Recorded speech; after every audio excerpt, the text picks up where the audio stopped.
नमस्कार दोस्तों, welcome to my YouTube channel exam अध्ययन। अभी हम दैनिक भास्कर का एडिटोरियल देख रहे हैं, संपादकीय, जिसमें हम बात कर रहे हैं कि हम कृषि उत्पादों को लेकर समझौता नहीं कर सकेंगे। ये समझ रहे हैं, मतलब अभी जो ट्रेड वार हुआ है उससे संबंधित है ये। यूएस ट्रेड दल अपनी मुख्य वार्ताकार के साथ भारत में है। उधर आंध्र सीएम ने केंद्र से झींगा उत्पादक किसानों के लिए राहत मांगते हुए बताया कि टैरिफ के कारण अमेरिका के आधे से ज्यादा ऑर्डर रद्द हो गए हैं। अमेरिका के आधे से ज्यादा ऑर्डर रद्द हो गए हैं, जिससे 25,000 करोड़ का नुकसान हुआ है। अन्य देशों को भारत से निर्यात भले अगस्त में बढ़ा हो, लेकिन यूएस से काफी घटा है। अन्य देशों को भारत से निर्यात भले अगस्त में बढ़ा हो, लेकिन यूएस से काफी घटा है। अमेरिकी दबाव है कि भारत अपना कृषि बाजार उसकी कृषि उत्पादों, मुख्यतः जीएम मक्का और सोयाबीन के अलावा डेयरी उत्पादों के लिए खोले। लेकिन भारत सरकार का इन उत्पादों को लेकर समझौता मुश्किल लगता है। बिहार और बंगाल के में चुनाव है और इन दोनों राज्यों में छोटी जोत पानी का स्तर ऊपर होने के कारण मक्के की उत्पादन लागत भी अन्य कई राज्यों से 35% कम है। जबकि ट्रंप को सबसे ज्यादा वोट जिन राज्यों से मिले हैं वे मुख्यतः मक्का उत्पादक हैं। चीन द्वारा अचानक अमेरिका और सोयाबीन की चीन द्वारा अचानक अमेरिकी मक्का और सोयाबीन की खरीद कम करने से ट्रंप समर्थक किसानों को घाटा हो रहा है। ऐसी स्थिति में मक्का और सोयाबीन भारत को बेचना ट्रंप के लिए नाक का सवाल बन गया है। भारत के पास विकल्प के रूप में अमेरिकी जीएम मक्का को सस्ते पशु आहार और एथेनॉल के लिए इस्तेमाल करना है।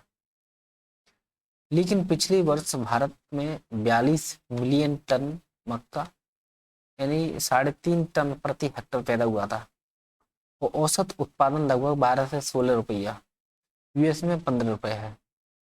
हालांकि एमएसपी सरकार ने 24 रुपए रख रखा है और कृषि उत्पादों पर सहमति की आशा क्षीण है। अगला है, पीएम मोदी ने वादों की बजाय काम करने वाला तंत्र बनाया है। ये मनसुख मांडविया जी हैं, जो कि केंद्रीय श्रम एवं रोजगार, युवा कार्यक्रम एवं खेल मंत्री हैं। लंबे समय तक प्रधानमंत्री का दायित्व संभालने वाले बहुत ही कम नेताओं ने किसी राज्य में मुख्यमंत्री का दायित्व भी संभाला है। देश के ज्यादातर प्रधानमंत्री राष्ट्रीय स्तर के नेता रहे हैं। उनके पास संघीय स्तर पर काम करने का अनुभव कम रहा है, लेकिन नरेंद्र मोदी इसके चंद अपवादों में से एक है। नीतिगत केंद्र बिंदु के रूप में क्रियान्वयन में मोदी के दृढ़ विश्वास को बिजली क्षेत्र से संबंधित उनके दृष्टिकोण में देखा जा सकता है। गुजरात में उन्होंने देखा कि गांव में खंभे और लाइनें तो हैं, लेकिन बिजली नदारद है। इसका समाधान उन्होंने ज्योति ग्राम योजना के रूप में निकाला, जिसके तहत फीडरों को अलग किया गया ताकि घरों को 24 घंटे बिजली मिल सके और खेतों को बिजली का एक निश्चित हिस्सा मिल सके। प्रधानमंत्री के रूप में उन्होंने दीनदयाल उपाध्याय ग्राम ज्योति योजना के जरिए इस सिद्धांत को आगे बढ़ाया और 18,374 गांवों को बिजली मिली थी इससे। बैंकिंग क्षेत्र में भी इस सिद्धांत को फिर से दोहराया। कागजों को तो ग्रामीण परिवारों के बैंक के खाते में जाता है, लेकिन व्यवहार में निष्क्रिय थे। जनधन ने इस स्थिति को बदल दिया। मोबाइल फोन को व्यक्तिगत बैंक खातों से जोड़कर एक कमजोर पड़ी व्यवस्था को सीधे धन स्थानांतरण बुनियादी यानी डीबीटी बना दिया। इससे धन बिना किसी बिचौलिए के नागरिकों के खातों में पहुंचा और बर्बादी पर लगाम लगी और सरकारी खजाने को भारी रकम की बचती है।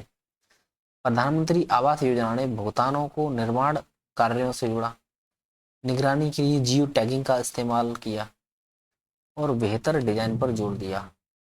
पिछली सरकारों के अधूरे घरों के उद्घाटन के चलन को पलटते हुए लाभार्थियों को पूरी तरह निर्मित घर मिले। गुजरात ने मोदी को यह भी दिखाया कि प्रगति किस प्रकार केंद्र और राज्य के बीच समन्वय पर निर्भर करती है। दशकों से अटके पड़े जीएसटी को राज्य से आम सहमति बनाकर पारित किया गया और जीएसटी परिषद ने राजकोषीय संवाद को संस्था का रूप दिया। और एक एकीकृत राष्ट्रीय बाजार का निर्माण किया गया। व्यापार में सुगमता के आधार पर राज्यों की रैंकिंग करके और सुधारों को पुरस्कृत करके प्रतिस्पर्धी संघवाद को भी बढ़ावा दिया। मोदी के लिए कल्याणकारी योजना उत्पादकता से जुड़ा निवेश रही है, जिनका उद्देश्य लाभार्थियों को सशक्त बनाना। गुजरात की कन्या केलवड़ी नामांकन अभियान ने महिला साक्षरता को 2001 के 57.8% से 2001 तक 70.7% कर दिया। गुजरात की कन्या केलवड़ी नामांकन अभियान ने राष्ट्रीय स्तर पर इसे बेटी बचाओ बेटी पढ़ाओ कार्यक्रम में परिवर्तित किया गया था।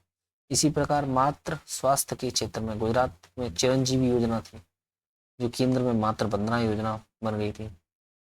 बुनियादी ढांचे के मामले में गुजरात की BISAG मानचित्रण से संबंधित प्रयोगों को PM गति शक्ति के रूप में विस्तारित किया गया। यहाँ 16 मंत्रालय और सभी राज्य अब एक ही डिजिटल प्लेटफॉर्म पर 1400 परियोजनाओं की योजना बना रहे हैं। वाइब्रेंट गुजरात शिखर सम्मेलन ने दिखाया कि कैसे निरंतर जुड़ाव धारणाओं को बदल सकता है।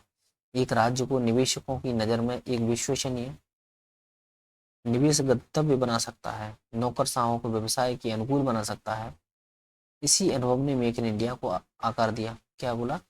वाइब्रेंट गुजरात शिखर सम्मेलन ने दिखाया कि कैसे निरंतर जुड़ाव धारणा को बदल सकता है। एक राज्य को निवेशकों की नज़र में एक विश्वसनीय निवेश गंतव्य बना सकता है और नौकरशाहों को व्यवसाय के अनुकूल बना सकता है। जब भारत 47 तक विकसित भारत बनने का अपना लक्ष्य हासिल करेगा, तो ऐसा इसलिए संभव हो सकेगा क्योंकि प्रधानमंत्री ने शासन को ही नए सिरे से परिभाषित किया है। क्रियान्वयन को प्रशासन की कसौटी बनाकर उन्होंने भारत की विशाल मशीनरी को बादों से हटाकर काम करने वाली मशीनरी में बदल दिया।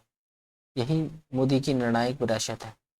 मुख्यमंत्री के रूप में अपना कार्यकाल के दौरान मोदी ने देखा कि योजनाएं अंतिम छोर पर क्यों विफल या सफल होती हैं, इसलिए उन्होंने शासन के केंद्र में महज नीति निर्माण के बजाय क्रियान्वयन को रखने वाला प्रधानमंत्री बनाया। अगला दैनिक जागरण का ये संपादकीय है मतांतरण रोधी कानून। विभिन्न राज्यों के मतांतरण रोधी कानून को चुनौती देने वाली याचिकाओं पर सुप्रीम कोर्ट की ओर से संबंधित राज्यों को नोटिस देना एक स्वाभाविक प्रक्रिया है। उत्तर प्रदेश, हरियाणा, मध्य प्रदेश, गुजरात आदि के मतांतरण रोधी कानूनों को जमीयत उलमा ए हिंद और citizen for justice and peace जैसे संगठन यह कहते हुए चुनौती दी कि ये कानून अलग अलग पंथों से संबंधित जोड़ों को परेशान करने का जरिया बन गए हैं। इन संगठनों की ओर से चाहे जो कहा जाए, सच यह है कि देश में कई समूह छल कपट और लोभ लालच से मतांतरण कराने में लगे हुए हैं। वास्तव में भारत सातिर इरादों से कराए जाने वाले मतांतरणों का भुक्तभोगी है। छल छद्म से मतांतरण अभियान स्वतंत्रता के बाद से ही शुरू हो गए थे। ऐसे अभियान ईसाई मिशनरियों की ओर से शुरू किए गए और उन्होंने पहले पूर्वोत्तर राज्यों की जनजातियों को निशाना बनाया, फिर मध्य प्रदेश, उड़ीसा जैसे राज्यों की जनजाति बहुल इलाकों। क्या यह किसी से छुपा है कि पूर्वोत्तर के साथ मध्य प्रदेश, छत्तीसगढ़, झारखंड और उड़ीसा में न जाने कितने आदिवासी ईसाई बन चुके हैं। ऐसा कोई दावा हास्यास्पद ही होगा कि ये गरीब अशिक्षित लोग अंत प्रेरणा से ईसाई बने हैं। ईसाई मिशनरी किस तरह वेलगाम है, ये इसका पता पंजाब में उनकी सक्रियता से चलता है। जैसे मतांतरण कराने वाले ईसाई मिशनरियों को सारी दुनिया के लोगों को यीशु की शरण में ले जाने की सनक सवार है, वैसे ही कुछ इस्लामी संगठन यह जिद पकड़े हैं कि सभी को दीन की राह पर चलना चाहिए। एक तथ्य है कि दीन की दावत देने के लिए दावा सेंटर चलाए जा रहे हैं। इसके अतिरिक्त कुछ मजहबी कट्टरपंथी तत्व भी लोगों का चल बल से मतांतरण कराते हैं। इसका एक उदाहरण कुछ समय पहले उत्तर प्रदेश के बलरामपुर में छांगुर बाबा के काले कारनामे से मिला था। ऐसे तमाम उदाहरण के बाद भी यदि कुछ लोगों को लगता है कि मतांतरण रोधी कानून धार्मिक स्वतंत्रता का हनन करने वाले हैं, तो उसका मतलब है वो मुगालते में है। ऐसे लोगों को भी लगता है कि लव जिहाद एक कपोल कल्पना है, उन्हें इससे परिचित होना चाहिए। यह शब्द केरल हाईकोर्ट की देन है। उसने अंतर धार्मिक विवाह के कई मामलों में यह पाया था कि युवतियों को मतांतरित करने के लिए उन्होंने प्रेम जाल में फंसाया। बाद में ऐसे मामले देश के अन्य हिस्सों के सामने आने का जो सिलसिला शुरू हुआ वो थमने का नाम नहीं लेना था। ऐसे कुछ मामलों में दोषियों की सजा भी हो चुकी है, लेकिन इसके बाद भी कुछ लोग यह कहते हैं कि ऐसा कुछ नहीं है। वस्तुतः इसी कारण एक के बाद एक राज्यों को मतांतर विरोधी कानून बनाने पड़े। अगला जनसत्ता का बहुत ही शानदार एडिटोरियल है, दलहन में आत्मनिर्भरता की दरकार। मनीष अग्रहरी लिखते हैं, मजा आ जाएगा पढ़ के, बहुत ही शानदार एडिटोरियल है।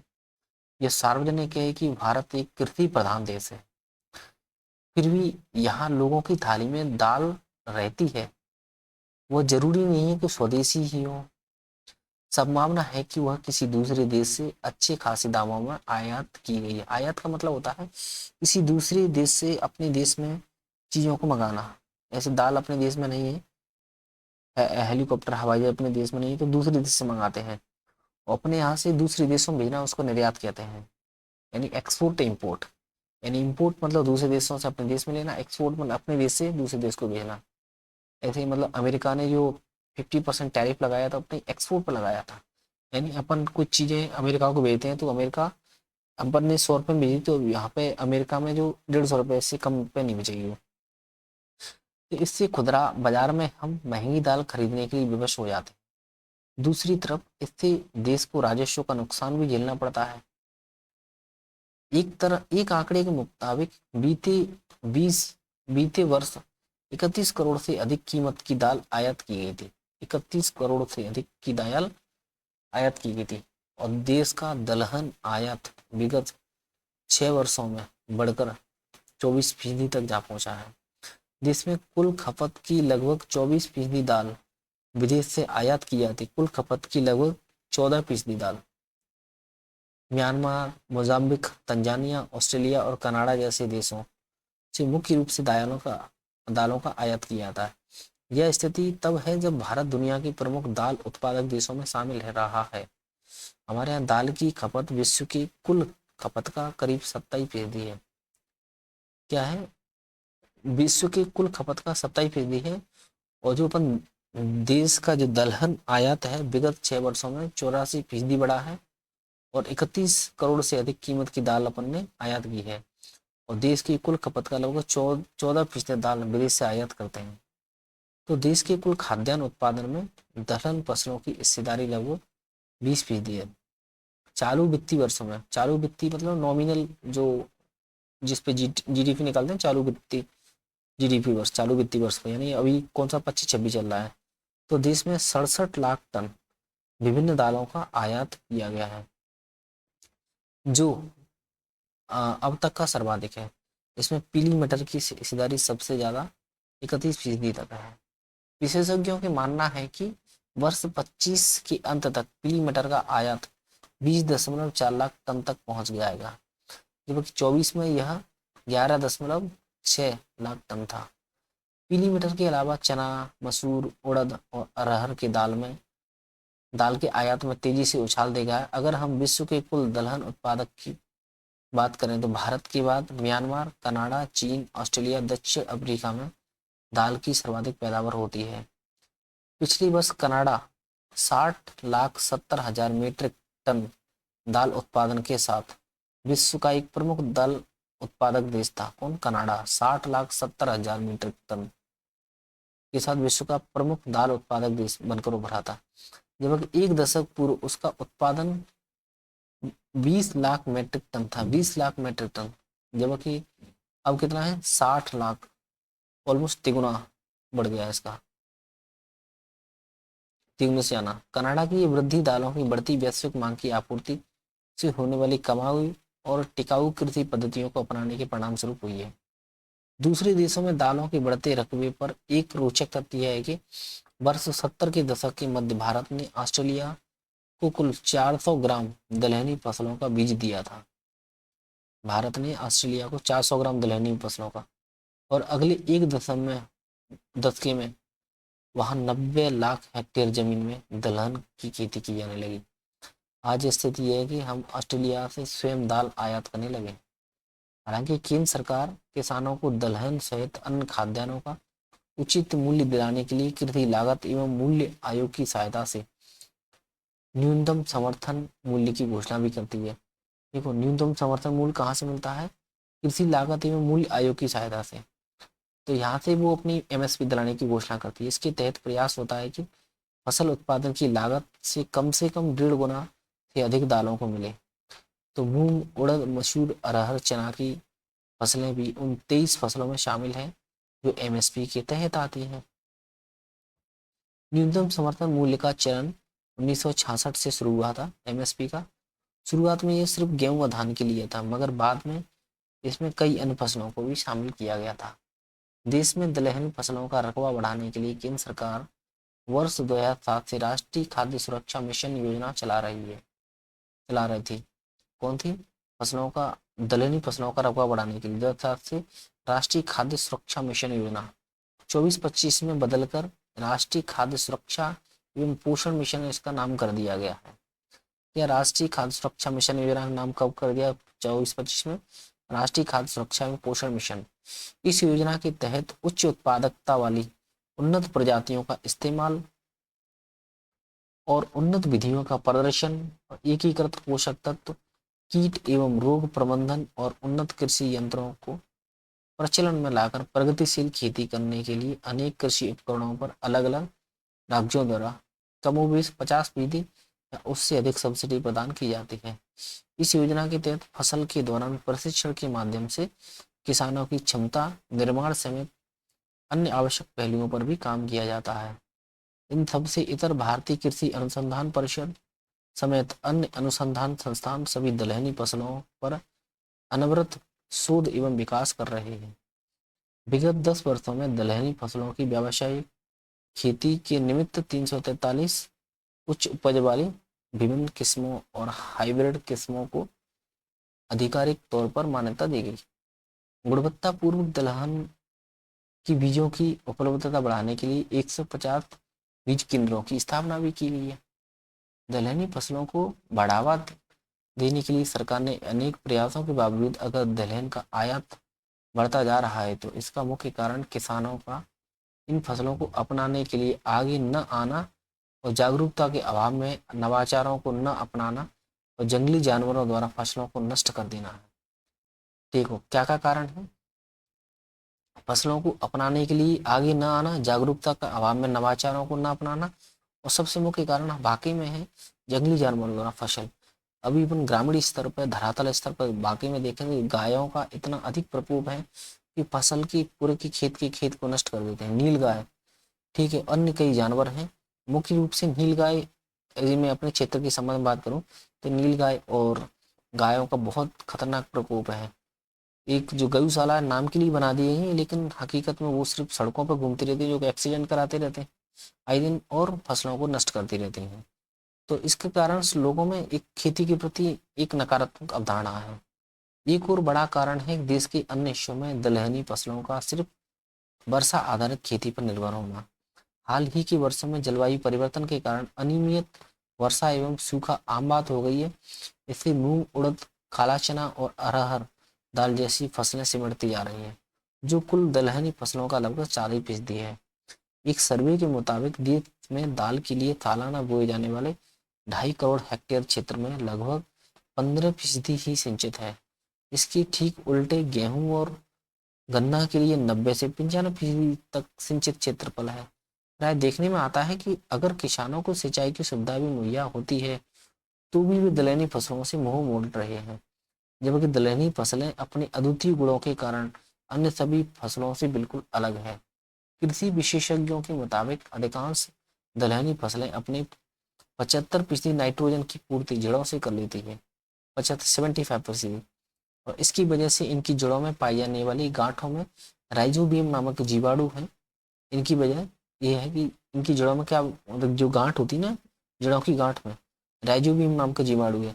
ये जीवाणु नाइट्रोजन को खेत में पहुंचा देता है, क्योंकि अपने एनवायरमेंट में 78% नाइट्रोजन पाई जाती है। तो उस नाइट्रोजन को क्या कर देता है, मतलब चेंज कर देता है वो राइजोबियम। इससे एक और जहाँ दलहनी फसलों की इसकी पूर्ति हो जाती है और दूसरी ओर आगामी फसल के लिए भी मिट्टी में पर्याप्त मात्रा में नाइट्रोजन बच जाती है। इस तरह से किसानों को यूरिया के रूप में एक बड़े खर्च की भी बचत हो जाती है, जिससे लागत में कमी आती है।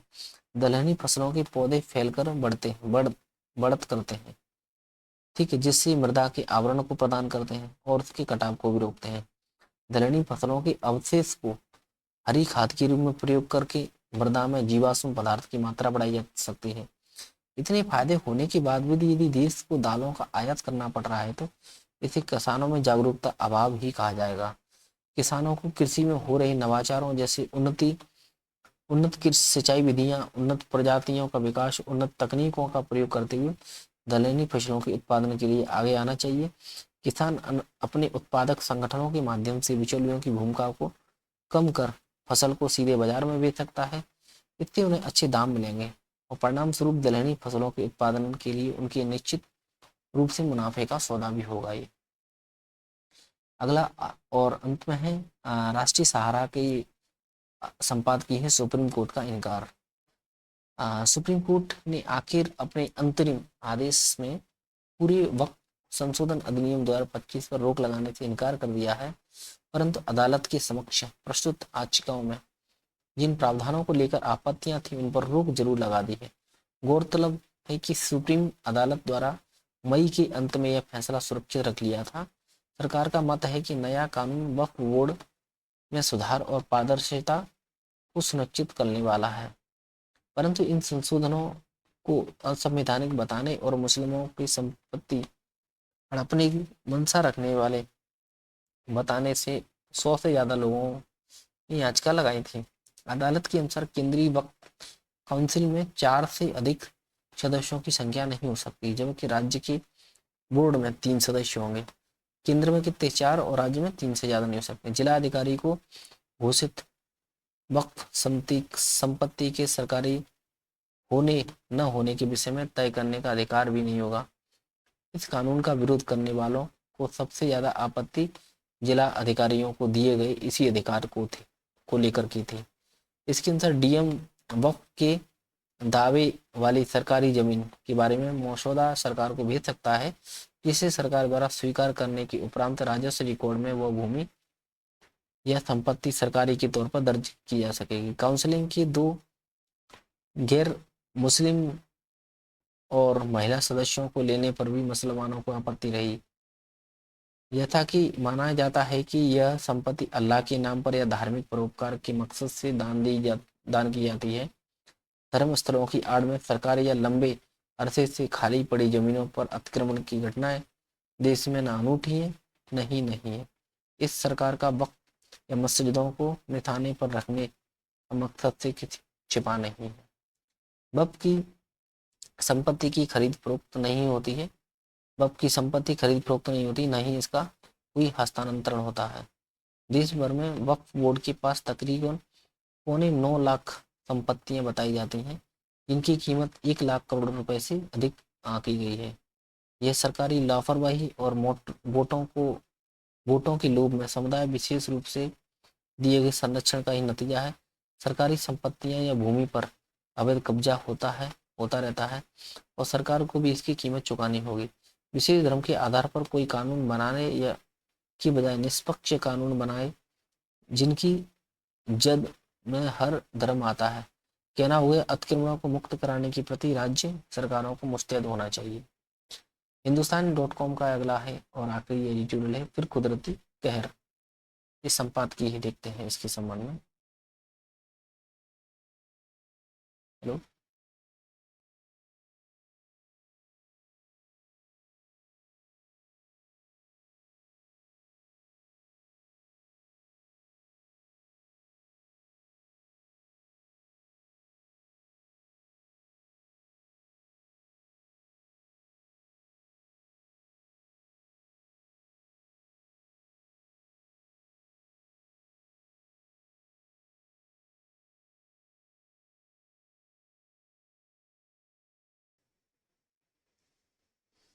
हिमाचल, उत्तराखंड और जम्मू कश्मीर में बादल फटने और भारी बाढ़ से बर्बादी के पुराने मंजर अभी हमारी स्मृतियों से ओझल भी नहीं हुए थे। एक बार फिर सोमवार देर रात मंगलवार सुबह तक हिमाचल और उत्तराखंड में कुदरत ने तबाही के नए दृश्य गढ़ दिए। उत्तराखंड की राजधानी देहरादून के सहस्त्र धारा और माल देवता में बादल फटने और भारी बारिश और सोंग तमसा नदी में आई अचानक बाढ़ ने जान माल को क्षति पहुंचाई।